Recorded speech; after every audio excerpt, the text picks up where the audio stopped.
오늘 본문의 배경은 14절 이후에 보면은 베드로의 장모의 열병을 낫게 해주신 예수님에게 온갖 병든 자들과 귀신 들린 자들을 데리고 옵니다. 그래서 예수님께서 다 고쳐주죠. 그러자 많은 무리들이 막 인산인해를 이루어서 예수님을 애워싸는 거죠. 도대체 이 기적의 역사를 이루신 사람이 누군가 궁금했겠죠. 절호의 기회입니다. 만약에 연예인이었다면요, 예수님은 이보다 더 좋은 기회를 놓칠 수가 없는 거죠. 그러나 예수님은 어떻게 했습니까? 18절, 오늘 우리가 읽었지만은 18절을 보면은 예수께서 무리가 자기를 애워싸는 것을 보시고 건너편으로 가기를 명하시니라. 예수님은 스포트라이트를 받을 수 있는 절호의 기회를 오히려 피해서 사람들을 피해서 다른 곳으로 가기로 했다라는 거죠. 그러자 한 서기관이 나옵니다. 서기관이 나와서 예수님에게 어디로 가든지 자기는 예수님을 따르겠다 이렇게 말하고 있는 거죠. 그래서 19절에 한 서기관이 나와 예수께 아뢰되 선생님이여 어디로 가시든지 저는 따르리이다. 자, 여기서 서기관이라는 직분은 당시에도 있었지만 구약시대에도 서기관이 있었어요. 서기관이 하는 일은 뭐냐? 성경을 필사하는 일이었습니다. 요즘은 뭐 성경 필사하는 일을 우리가 성경을 갖다가 더 많이 우리가 더 묵상하고 말씀을 더 우리가 더 열심히 읽고 말씀 안에 들어가기 위해서 필사를 하지만 당시의 필사는 그런 게 아니었어요. 지금처럼 인쇄술이 발전하지 않았기 때문에 당시에 이 성경은 오직 필사를 통해서 보급이 될 수밖에 없었죠. 그렇기 때문에 성경을 필사하는 서기관은 율법에 정통하고 능한 사람이어야 했고 아주 똑똑한 사람이어야 했습니다. 그러니까 아무나 될 수가 없는 일이었어요. 그리고 또 공무원급에 해당하는 그런 이렇게 어떻게 보면은 공적인 직분이었어요. 그러니까 영적인 지도자였고 정치적인 지도자였죠. 그럼에도 불구하고 예수님 당시에는 이 서기관들과 바리새인들은 많은 비판을 받았죠. 왜냐하면은 형식적인 신앙생활을 했거든요. 사람들이 볼 때는 열심히 하는 체 하지만 사람들이 보지 않을 때는 자기들도 죄를 짓고 죄를 범하는 그런 삶을 살았다는 거죠. 그래서 마태복음 24장에 보면은 예수님께서 이 서기관들과 바리새인들을 화가 있을진저 이 서기관들과 바리새인들이여 회칠한 무덤 같으니라고 그렇게 신랄하게 비판을 합니다. 회칠한 무덤이라는 뜻은 형식적인 신앙생활을 한다라는 뜻이에요. 그런데 오늘 본문의 이 서기관은 다른 것 같아요. 아마 이 서기관은 자기가 열심히 다른 서기관 같지가 않고 열심히 예수님을 따르고자 하는 그런 마음의 결심을 굳혔던 것 같습니다. 그래서 예수님이 어디로 가든지 자기는 예수님을 따르겠다 이렇게 말하고 있는 거죠. 그러자 예수님께서 뭐라고 말씀하고 있습니까? 20절 말씀에 예수께서 이르시되 여우도 굴이 있고 공중의 새도 거처가 있으되 인자는 머리 둘 곳이 없다 하시더라. 여우도 굴이 있고 새도 자기 거처가 있고 다 온갖 짐승들은 다 자기 보금자리로 다 있는데 인자 즉 예수님 자신은 머리 둘 곳이 없다라고 그렇게 말씀하고 있습니다. 자, 여러분 머리 둘 곳이 없다는 무슨 뜻일까요? 변변한 집 한 채 없다는 뜻이에요. 편안하게 누워서 잠을 잘 수 있는 그런 집 한 채도 제대로 없는데 그럼에도 나를 따르겠느냐? 나를 따른다면은 무슨 검은 보화가 쏟아지는 것도 아니고 무슨 인생의 대박이 나는 것도 아닌데 그럼에도 불구하고 나를 따르겠느냐 이렇게 간접적으로 말씀하고 있는 거죠. 참으로 예수님은 평생을 가난하게 사셨죠. 그렇기 때문에 자신을 따른다면은 힘든 고난의 삶을 살 수도 있다. 핍박을 받고 조롱과 멸시를 받을 수도 있다. 이것을 간접적으로 말씀하신 거예요. 그러자 다른 제자 한 명이 또 21절 이렇게 이야기합니다. 제자 중에 또 한 사람이 이르되 주여 내가 먼저 가서 내 아버지를 장사하게 허락하옵소서. 아마 이제 그 당시 이 제자는 아버지가 돌아가셨다라는 소식을 들은 것 같아요. 그러면 어떻게 해야 됩니까? 자식으로서 부모님을 장사 지내는 것은 마땅한 도리잖아요. 이것은 당연히 해야 될 일이죠. 그런데 예수님은 뭐라고 말씀하고 있습니까? 22절 우리 다 함께 한번 읽어보도록 하겠습니다. 예수께서 이르시되 죽은 자들이 그들의 죽은 자들을 장사하게 하고 너는 나를 따르라 하시니라. 아멘. 네, 예수님의 이 말씀을 들어보면은 너무나 비인간적인 말씀처럼 들려요. 인간으로서 해야 될 도리를 하지 말라고 하는 것처럼 들리기도 해요. 그리고 또 이 예수님의 말씀이 잘 이해가 안 되기도 합니다. 죽은 자들은 죽은 자들이 장사하게 하라고 하는 거예요. 자, 어떻게 죽은 자들이 장사하게 할 수가 있습니까?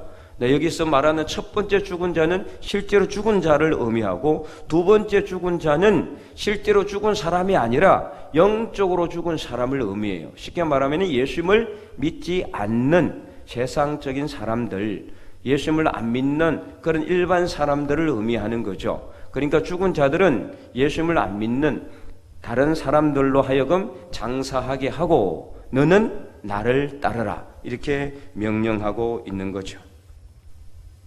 자, 그래서 오늘 본문의 말씀을 우리가 잘 보면은, 예수님을 따른다라는 거, 아버지 장사도 하지 못하고 그러면 예수님을 따라야 되느냐?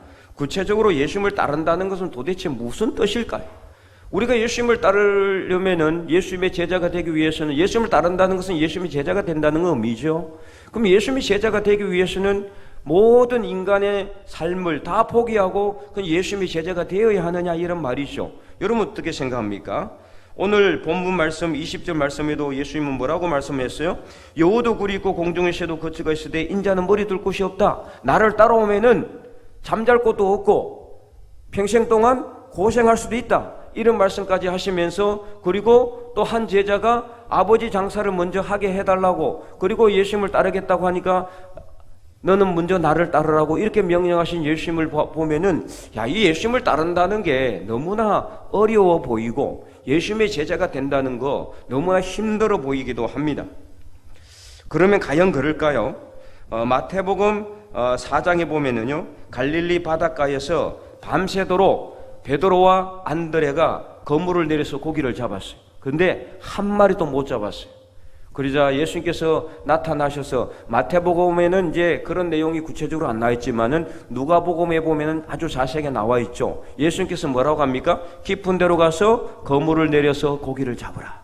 그래서 베드로가 밤새도록 내가 고기를 잡았지만 한 마리도 못 잡았는데 선생님의 말씀에 의지해서 내가 깊은 데로 가서 그물을 내리겠습니다. 원래 깊은 데는 이 그물을 내려도 고기가 없어요. 그러나 예수님의 말씀에 순종해서 그물을 내렸더니 너무나 많은 물고기를 잡게 된 거죠. 그러자 베드로가 예수님 앞에 엎드려서 주여 나를 떠나소서 나는 죄인입니다, 그렇게 이야기를 했죠. 근데 마태복음은 조금은 같은 내용인데 조금은 다른 쪽으로 이게 나와 있어요. 그래서 마태복음 4장에 보면은 예수님께서 하나도 물고기를 잡지 못한 베드로와 안드레에게 뭐라고 말씀하셨느냐? 4장 19절에 이렇게 말씀하고 있습니다. 우리도 함께 한번 읽어볼까요? 말씀하시되 나를 따라오라, 내가 너희를 사람을 낚는 어부가 되게 하리라 하시니. 아멘.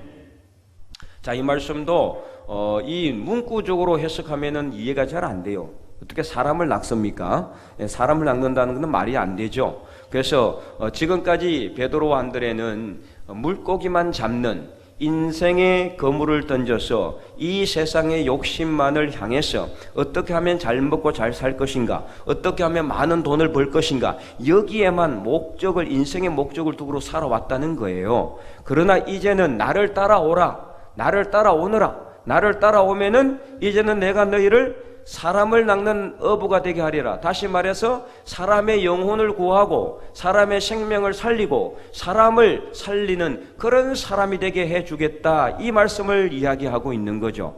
다시 말해서 우리가 예수님을 따른다라는 것은 무슨 뜻이냐? 예수님의 제자로서 우리가 인생의 모든 것을 포기하는 것이 아니라 우선은 우리가 해야 될 인생의 삶의 모든 것들은 잠시 뒤로 미루고 예수님을 먼저 따르는 삶을 살라는 것을 의미한다라고 볼 수가 있는 거죠.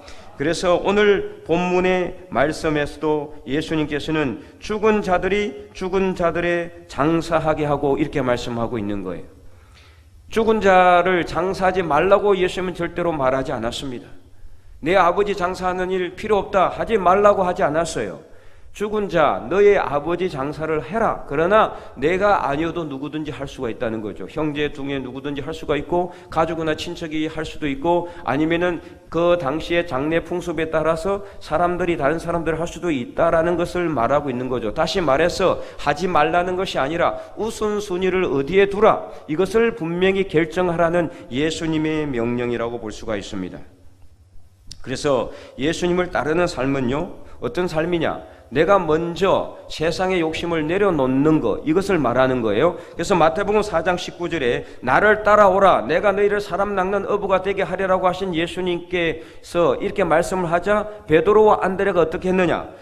마태복음 4장 20절 우리 다 함께 한번 읽어보도록 하겠습니다. 그들이 곧 거물을 버려두고 예수를 따르니라. 아멘.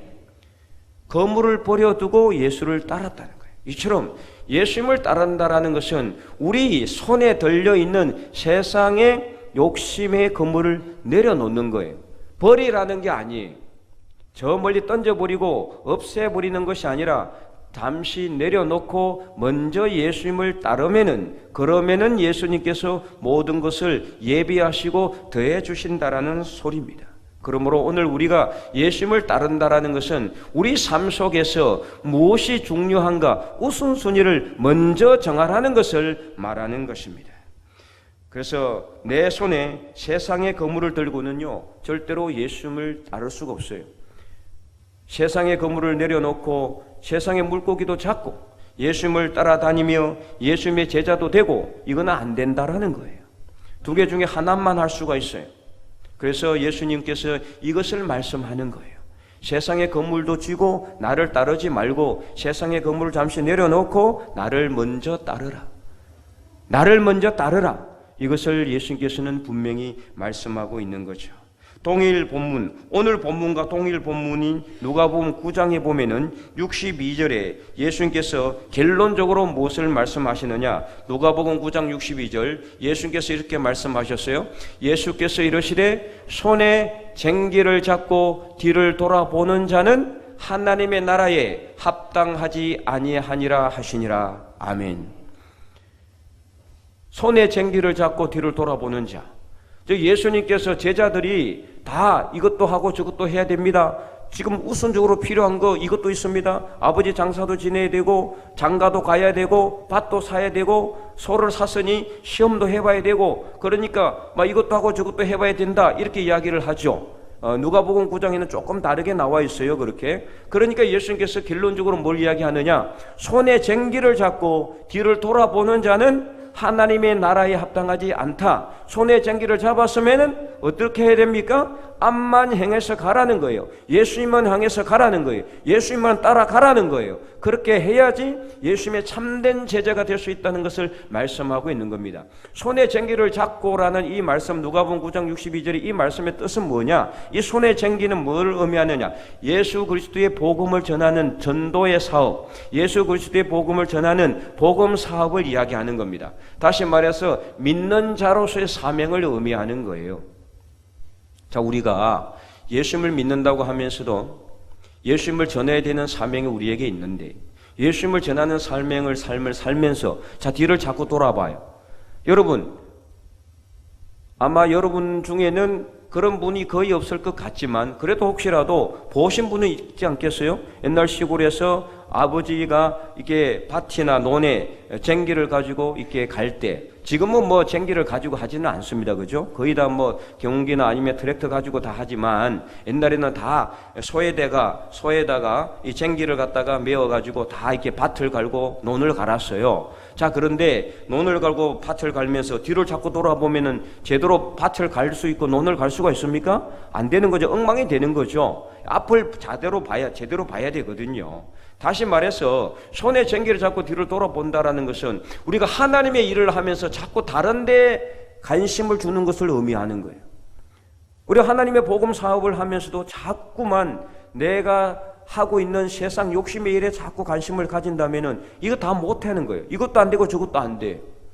우리가 하나님의 일을 할 때는 아무것도 다른 것 다 내려놓고 오직 그 일에 집중해야 되는 거예요. 그래야지 하나님께서 기뻐하시는 하나님의 거룩한 백성이 되고 예수님의 참된 제자가 될 수 있다는 것을 말하고 있는 거예요.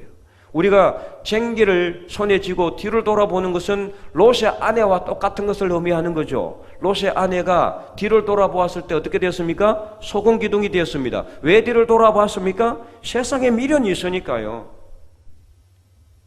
소돔과 고모라 얼마나 정말 휘황찬란한 향락의 도시였습니까?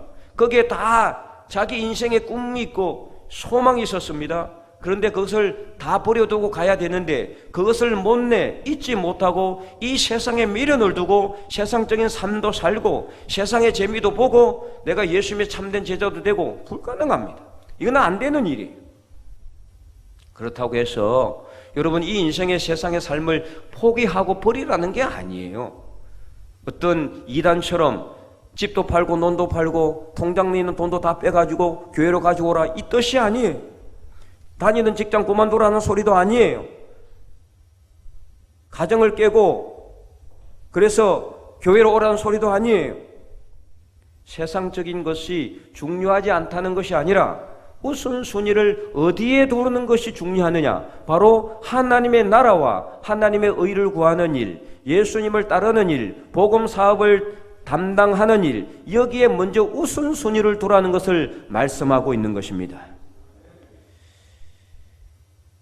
그래서 머리 둘 곳 없이 사신 예수님처럼 나의 개인적인 목적과 인생의 목적과 부귀영화는 잠시 내려놓고 예수님을 먼저 따르는 삶을 결단하라는 것입니다. 그래서 예수님은 마태복음 16장 24절에서 누구든지 나를 따라오려거든 자기를 부인하고 자기 십자가를 지고 나를 따를 것이니라 이렇게 명령하셨어요. 누구든지 예수님을 따르기 위해서는 예수님의 제자가 되기 위해서는 먼저 자기를 부인해야 돼요. 자기를 부인하는 게 뭡니까? 내 욕심을 먼저 내려놓는 거죠. 나의 생각을 먼저 내려놓는 거죠. 나의 개인적인 욕망과 나의 개인적인 목적은 잠시 내려놓는 겁니다. 자기를 부인하고 그 다음에 자기 십자가를 지고 예수님을 따라갈 때 우리는 참된 예수님의 제자가 될 수 있음을 믿으시기 바랍니다. 결론적으로 나를 따라라는 예수님의 명령은 오늘 우리에게 삶의 우선순위를 어디에 두어야 할지를 새롭게 결단하라는 말씀이에요. 오늘 본문에서 예수님께서는 아버지를 장사하는 일을 하지 말라고 하지 않았어요. 분명히 이것은 필요한 것입니다. 하지만 먼저 예수님을 따르는 것이 중요하다는 것을 계속해서 강조하고 있어요. 여러분 한번 생각해 봅시다. 자, 아버지를 장사하는 일이 중요하잖아요. 자, 그러면은 내가 아버지를 장사하는 일을 먼저 하고 그 다음에 무조건 예수님을 따르겠다. 그러면 그렇게 과연 될까요? 그런데요, 아버지를 장사하는 일을 마치고 나면은 또 다른 아버지를 장사하는 일이 생길 수밖에 없어요. 또 다른 아버지를 장사하는 일을 하고 나면은 또 다른 일이 생기게 돼 있어요. 결국은 어떻습니까? 예수님을 따르는 일은 계속해서 뒤로 밀리는 거예요. 내 인생의 삶의 우선순위에서 항상 뒤로 밀리는 거예요. 이건 먼저 하고요. 이건 먼저 하고요. 이건 먼저 하고 났어요. 그리고 나서 예수님을 따르겠습니다. 그리고 나도 열심히 전도하겠습니다. 그리고 나서 열심히 저도 복음을 전하겠습니다. 그리고 나서 열심히 성경도 읽고 성경 필사도 해보고 예배도 빠지지 않고 드리겠습니다. 이거 먼저 해놓고요. 자, 그러면은요 죽을 때까지 절대로 예수님 못 따릅니다. 바로 지금 나를 따르라고 하신 예수님의 명령에 우리가 아멘으로 응답할 수 있기를 바랍니다. 그것이 중요한 것입니다. 삶의 우선순위를 가장 먼저 예수님을 따르는 일에 두시기 바랍니다. 그리하면 하나님께서 우리에게 필요한 것을 예비하시고 공급하여 주실 것입니다. 그래서 마태복음 6장 33절에서 예수님께서 뭐라고 말씀하셨습니까? 무엇을 먹을 건지, 무엇을 입을 건지, 무엇을 마실 것인지 염려하지 말라 그랬잖아요. 그리고 너는 먼저 그의 나라와 그의 의를 구하라. 그리하면은 이 모든 것을 너희에게 더하시리라.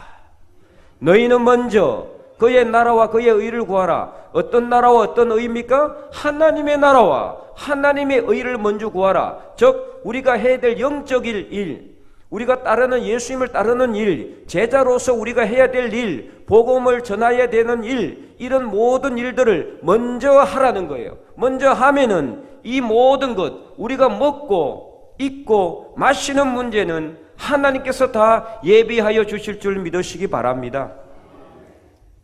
독일의 신학자 중에서 디트리트 본 헤퍼라는 신학자가 있어요. 그는 목사였습니다. 독일이 나치점을 가지고 온 세상을 갖다가 전쟁의 도가니로 몰아갈 때 이 보네프 목사는 독일 나치점에 철저하게 반대했어요.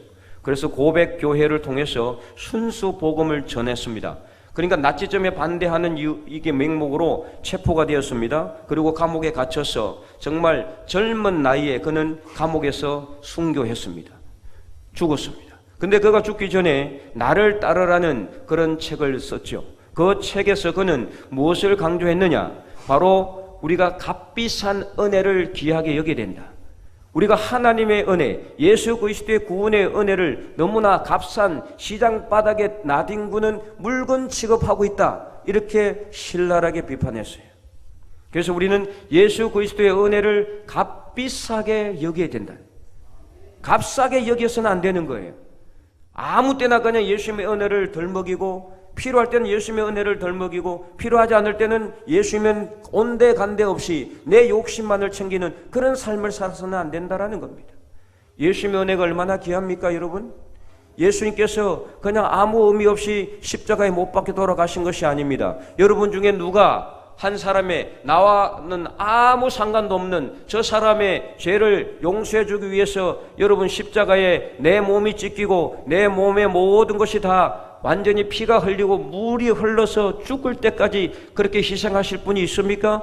그것도 일반 사람이 아니라 하나님께서 인간의 몸을 입고 이 땅에 오셔서 십자가에 자신의 몸을 내어주신 그 예수님의 그 귀하신 구원의 은혜를 오늘 우리는 귀하게 여긴다라면은 우리는 신앙생활을 그냥 대강 해서는 안 된다라는 겁니다.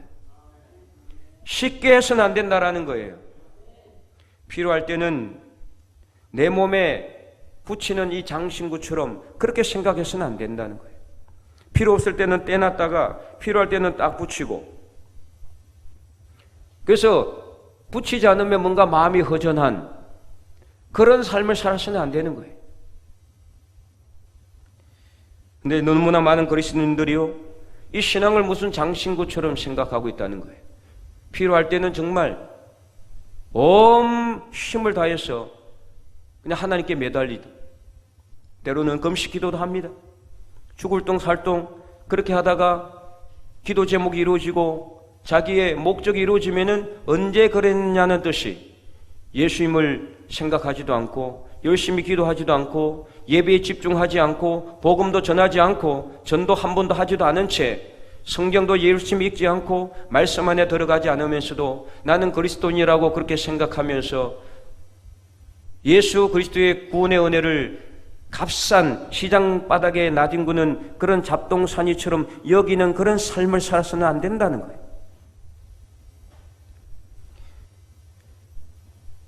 마태복음 26장 58절에 베드로가 예수님의 뒤를 멀찍이 따라갔잖아요. 왜 그는 예수님의 뒤를 멀찍이 따라갔을까요? 그 전에 예수님께서는 십자가에 못 박히시기 전에 베드로에게 내가 오늘 닭 울기 전에 나를 3번이나 부인하리라. 그러자 베드로는요, 주님, 저는 절대로 그렇지 않겠습니다.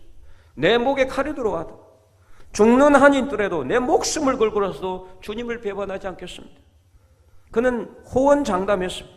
그러나 예수님이 붙잡히고 군병들에게 잡혀가자 베드로는 예수님 뒤를 바로 따라가지도 못하고 멀찍이 떨어져 가지고 예수님의 뒤를 따라갔습니다.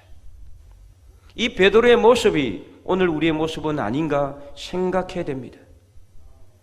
예수님의 뒤를 바로 따라가지도 못하고 멀찍이 예수님의 뒤를 지금까지 혹시 여러분 따라오지 않았습니까?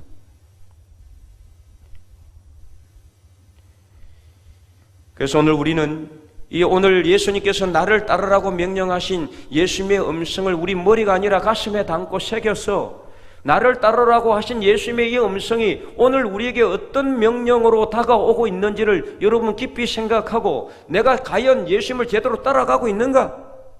멀찍이 따라가고 있지는 않는지, 예수님 바로 뒤를 바짝 붙어서 예수님에 붙어서 예수님을 붙들고 따라가고 있는지를 생각해 봐야 됩니다. 그러고 있다면 감사하지만 그러지 못한다면 오늘 우리가 통해 자복하며 하나님 앞에 회개하고 이제 다시는 예수님의 뒤를 멀찍이 따라가지 않고 예수님의 뒤에 딱 붙어서 예수님을 붙들고 살아갈 수 있기를 결단하는 이 시간이 될 수 있기를 간절히 소망합니다. 그러면 나를 따르라고 명령하신 예수님은 이 땅에 오셔서 어떤 삶을 살았습니까? 첫 번째는 가장 높은 자리에서 가장 낮은 자리로 내려오셔서 희생하며 섬기는 삶을 살았습니다. 두 번째, 가난하고 병든 자들, 소외된 자들을 내버려 두지 아니하시고 그들 불쌍히 여기심으로 다 고쳐주시고 회복시켜 주셨습니다. 세 번째, 하나님의 나라를 전파하시고 복음 전하는 사업을 하셨습니다. 네 번째, 십자가에 자신의 귀하신 몸을 온전히 내어주심으로 우리에게 구원이라는 값진 은혜를 선물하셨습니다. 다섯 번째, 철저히 하나님의 말씀에 순종하는 삶을 살았습니다. 여섯 번째, 죽음을 이기시고 부활하셔서 승리하셨습니다. 바로 이러한 삶을 살라는 것입니다. 나를 따르라. 이것은 바로 이 6가지 예수님께서 하셨던 삶을 우리도 그대로 따라가라는 것입니다. 바로 이것을 하는 사람들이 예수님의 참된 제자들임을 믿습니다. 그러면 어떻게 해야지 예수님의 참된 제자의 삶을 우리가 살아갈 수 있을까요? 우리 다 함께 요한복음 15장 5절 말씀을 다 함께 읽어보도록 하겠습니다. 나는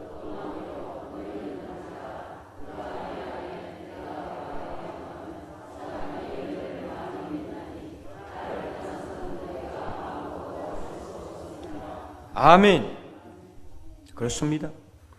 참 포도나무 되신 예수님에게 가지된 우리가 딱 붙어 있어야 돼요. 예수님 안에 거해야 돼요. 여러분, 가지가 나무에서 떨어져 버리면 열매를 맺을 수 있어요? 못 맺는 거죠. 우리는 가지입니다. 예수님은 참 포도나무예요. 그러므로 참 포도나무 되신 예수님에게 그냥 떨어지지 않고 완전히 붙어 있어야 돼요. 절대로 떨어지시면 안 돼요. 그리고 예수님 안에 거하는 삶을 살아야 돼요. 예수님만 붙들고 예수님만 바라보고 예수님이 하신 것처럼 우리도 그대로 따라가는 거예요. 이게 바로 참 포도나무 되신 예수님에게 가지가 된 우리가 붙어있는 삶이에요.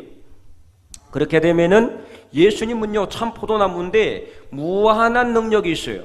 모든 능력이 다 가지고 있어요. 그러므로 예수님에게 붙어만 있으면은 예수님으로부터 모든 영양분이 다 공급받을 수 있어요. 그러므로 성령의 능력이 충만한 저와 여러분이 될 수 있을 줄 믿습니다. 예수님에게 붙어 있으면은 못할 것이 없어요. 다 할 수 있는 거예요. 부활의 능력도 승리하는 삶을 살아갈 수가 있다는 겁니다. 그래서 8절 말씀에는 이렇게 기록하고 있죠.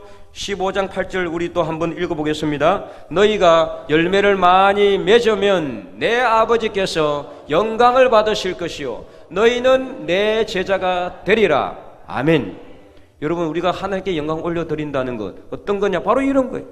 이렇게 열매를 맺는 거예요. 6가지 예수님께서 하셨던 삶대로 우리가 예수님에게 붙어 있으면 우리가 똑같이 제자가 스승을 닮는 거잖아요. 우리가 예수님의 제자가 되어서 가지가 되어서 예수님에게 붙어 있으면은 예수님을 붙들고 예수님만 바라보고 예수님처럼 살아가면은 이런 열매를 많이 맺게 되는데 그때 어떻게 된다고요? 하나님께 영광을 올려드리는 삶이 될 수 있을 줄 믿습니다. 그리고 예수님의 참된 제자가 되는 거예요. 그냥 말로만 제자가 아니라 참된 제자, 진정한 제자가 된다는 것을 말하고 있는 거죠. 물론 이 험한 세상 살아가다 보면은 힘들고 어렵습니다. 참된 포도나무 대신 예수님에게 붙어 있는다는 것이 그렇게 결코 쉬운 것은 아닙니다. 왜냐하면 세상에 너무나 많은 일들이 우리를 힘들게 하기 때문에 너무나 많은 것들이 우리를 방해하고 계속해서 포도나무 대신 예수님에게서 가지된 우리를 자꾸 떼내려고 하고 자꾸 이렇게 잘라내려고 하거든요. 그렇기 때문에 우리는 어떻게 되느냐? 그때마다 예수님에게 기도하며 간절하게 하나님 앞에 기도하며 나가야 돼요. 힘들고 어려울 때마다 예수님을 붙들고 하나님을 바라보고 성령님을 믿으며 우리가 나가야 돼요. 그렇게 해야지만 우리는 포도나무 대신 예수님에게 붙어 있게 되는 거고, 그렇게 해야지만 많은 열매를 맺게 되고, 바로 그것이 하나님께 영광 올려드리는 것이고 참된 예수님의 제자가 되는 길임을 믿으시기 바랍니다. 그러면 이 승리는 어떤 승리일까요? 자, 우리가 무조건 이기기만 하는 것이 승리일까요? 절대로 그렇지는 않습니다. 2020년 다니엘 기도회에 천정은 자매가 간증을 했어요. 다니엘 기도회라고 있는데요. 거기에 이제 이 천정은 자매가 간증을 했는데 그 자매의 간증은 예수님의 참된 제자가 어떤 삶을 살아야 되는가에 대한 완벽한 표본을 보여주었어요. 그녀는 말기 암 환자였습니다. 그래서 병원에서는 시한부 선고를 했어요. 얼마 살지 못하니까 다 준비해라, 정리를 다 해라, 이렇게 선고를 받았는 항암 치료만 87차를 했어요. 2020년 그때 기준으로. 그런데 우연히 한 아는 언니로부터 예수님 믿지 않으면 지옥 간다, 이런 전도를 받았어요. 그래서 그 언니가 가르쳐준 교회를 버스를 타고 무작정 갑니다. 그리고 그 교회 가서 하나님의 말씀을 듣고 기적적으로 하나님을 믿고 예수 그리스도를 자기 인생의 구주로 영접하게 돼요. 그러자 놀라운 일이 일어나게 됩니다. 절대로 수술 치료로서는, 수술적인 기법으로서는 치료할 수 있는 그 몸의 그 모든 암세포가 다 사라지게 되는 거죠. 너무나 감사하잖아요. 그러나 여기서 끝났으면 얼마나 좋겠어요. 근데 문제는 또다시 암이 재발했습니다. 근데 이번에는 그 암이 온 몸에 다 퍼져버렸어요. 이제 더 이상 손을 쓸 수가 없어요. 병원 치료는 이제 불가능해요. 아무것도 할 수 없는 그런 상황이었어요. 온몸의 장기에, 머리까지, 온 발끝에서부터 머리까지 모든 암세포가 다 퍼져버렸어요. 이 천정은 자매는 어떻게 했을까요? 그녀는 포기하지 않았습니다. 누워있지 않았습니다. 예수님을 부정하거나 교회를 안 나간 것도 아닙니다. 오히려 기도 시간이 기존의 5분에서 3시간으로 늘어났다고 그녀는 간증했습니다. 그리고 암 환자들에게 전도하기 시작합니다. 그러자 생계와 직결되어 있던 음악 수업이 계속해서 막 3배, 4배씩 들어오게 되는 거예요. 자기 그 수업을 하지 않으면은 먹고 살기가 힘들었지만, 그러나 잠시 내려놓고 먼저 자기도 온몸에 암이 재발해서 암이 퍼져 있는 상태인데도 암 환자들을 찾아다니며 병동에서 그들에게 전도하기 시작했을 때 하나님께서는 뜻하지 않는 방법으로 여러 가지 정말 아주 기묘한 방법으로 음악 수업이 끝없이 들어오게 되는 그런 놀라운 일이 일어나게 됐더라는 거죠. 그녀는 이렇게 고백을 했어요. 이기는 것은 안 아프는 것이나 낫는 것이 아니라 예수님을 붙드는 것입니다. 물론 지금도 그녀의 꿈은 완전히 몸속의 암세포가 사라지는 것이에요. 그 누가 암세포를 몸에 지니고 고통을 즐길 사람이 있습니까? 아무도 없지요. 그럼에도 불구하고 그녀는 지금도 2020년에 벌써 그랬으니까 이미 3년이 지났잖아요. 지난번에도 보니까, 얼마 전에도 보니까 간증을 하더라고요. 여러분, 저는 이것이 기적이라고 생각합니다. 암세포가 온몸에 퍼졌다면요, 절대로 6개월 이상을 못 넘깁니다. 길면 3개월입니다. 그런데도 지금 3년 동안 살아서 웃으면서 온몸에, 장기에, 모든 곳에 암세포가 퍼져 있는 상황에서 그녀는 웃으면서 하나님을 증거하고 다닙니다. 예수님의 복음을 증거하고 다닙니다. 이것이 기적이 아니고 무엇입니까? 다 낫고 나서 예수님을 증거하는 것도 당연히 기적이요, 이것도 정말 감사하는 일이지만 저는 바로 이것이야말로 진정한 기적이요, 기적 중의 기적이라고 저는 믿습니다. 오늘 여러분, 우리 삶 속에서 우리도 하나님께 간절하게 기도하고 나가고 있잖아요.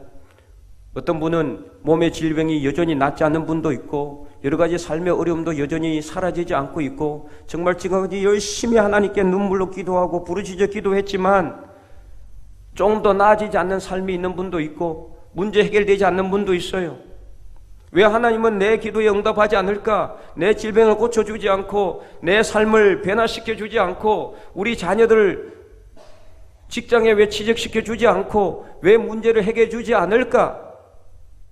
어떤 때는 하나님을 원망하기도 하고, 어떤 때는 정말 이 신앙을 그냥 포기해버릴까? 그런 생각을 하기도 했던 사람들이 여러분 중에는 분명히 있을 것입니다. 그러나 여러분, 이 천정은 자매의 간정처럼요, 진정한 승리는 무조건 이기고 고침을 받고 회복되고 변화되는 것이 아니라 고통과 고난의 자리에서도 예수님을 포기하지 않고 붙드는 것, 바로 그것이 진정한 승리라는 것을 여러분 믿으시기 바랍니다.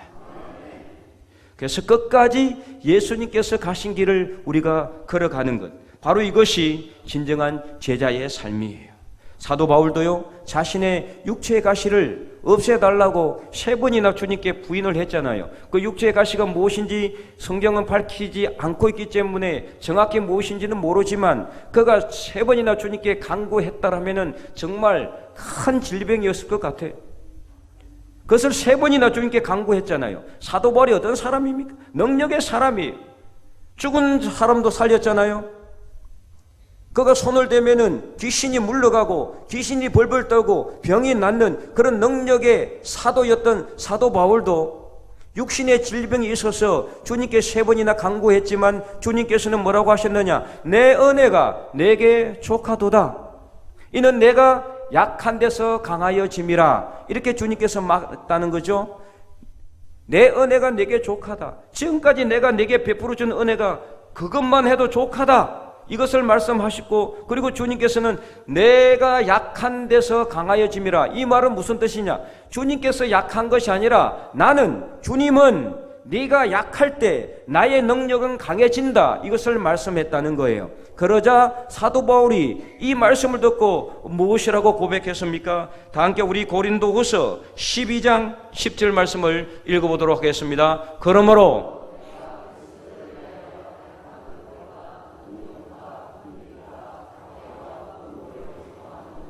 이는 내가 약한 그때의 강함이라. 아멘. 이 말씀은 이제 사도 바울이 했던 말이에요. 그러므로 내가 그리스도를 위하여 약한 것들과 능욕과 궁핍과 박해와 공고를 기뻐한다. 그전에는 이런 것들이 없었으면 좋겠습니다. 이렇게 하나님께 기도했는데 이 주님의 말씀을 듣고 아니구나. 이게 바로 이 약해진 게, 내가 약하고 내가 궁핍하고 내가 공고를 당하고 내 육신에 질병이 있고 가시가 있는 것이 오히려 이것이 더 감사한 일이구나. 왜냐? 이것이 있음으로 말미암아 더 주님께 간구하고 더 주님께 나아가고 주님을 붙잡을 수밖에 없으니까, 예수님을 붙들 수밖에 없으니까, 더 간절히 기도할 수밖에 없으니까, 바로 이것으로 인해서 내가 약한 데서 내 안에 그리스도께서 강해진다는 것을 그는 분명히 체험했다라는 것입니다. 여러분 삶 속에 어려움이 있고 고난이 있고 고통이 있으면은 없어지면 당연히 좋지요. 육신의 질병 나아지면 얼마나 좋습니까? 깨끗하고 건강한 상태에서 더 열심히 믿고 복음을 더 전할 수 있지만, 그러나 여러분 그렇지 않아요. 내 육신의 질병이 다 나으면은 나는 정말 열심히 주님을 섬기겠습니다. 여러분, 이 인간이 얼마나 완악한지 몰라요. 이스라엘 백성들이 그랬잖아요. 우리도 마찬가지입니다. 하나님께서 왜 예수님을 믿는 나에게 이렇게 고난을 주시고 고통을 주시고 아픈 것을 주실까? 그것은 하나님께서 나를 미워해서가 아니라 오히려 나를 사랑하시기 때문에 내가 약할 때에 더 주님을 붙잡으라고, 더 하나님을 붙잡으라고 하나님께서 우리가 감당할 만큼만 시험을 주시는 줄로 믿으시기 바랍니다. 그래서 주님께서는요, 우리가 고난 당할 점에 또 우리로 하여금 어떻게 하신다고요? 힘을 주셔서 우리로 하여금 능히 감당하게 하시느니라 믿으시기 바랍니다.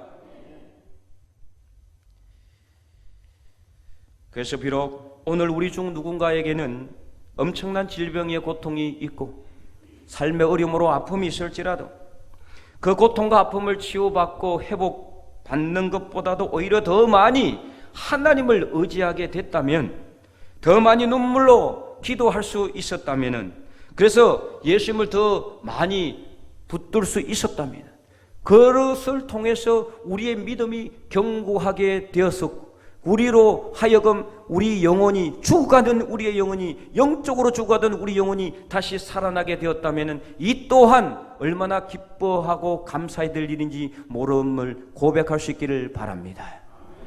우리 고통과 고난이 오히려 하나님의 영광의 통로가 될 수가 있고 예수님을 간증하는 간증의 도구가 될 수 있음을 믿으시기 바랍니다. 지금도 예수님은요, 우리 가운데서 우리 손에 있는 이 욕심의 세상의 거물을 내려놓고 예수님만을 따르기로 결단하기를 원하는 예수님의 참된 제자들을 찾고 있습니다. 너는 나를 따르라. 예수님의 이 음성에 우리가 아멘으로 응답하여서 이 세상에서 우리 손에 지금까지 쥐고 있었던 세상의 욕심의 거물을 잠시 내려놓고 예수님만 따르는 참된 제자들이 되어서 예수 그리스도의 영성의 향기를 이 온 세상에 널리 전파할 수 있기를 주님의 이름으로 간절히 축원드립니다.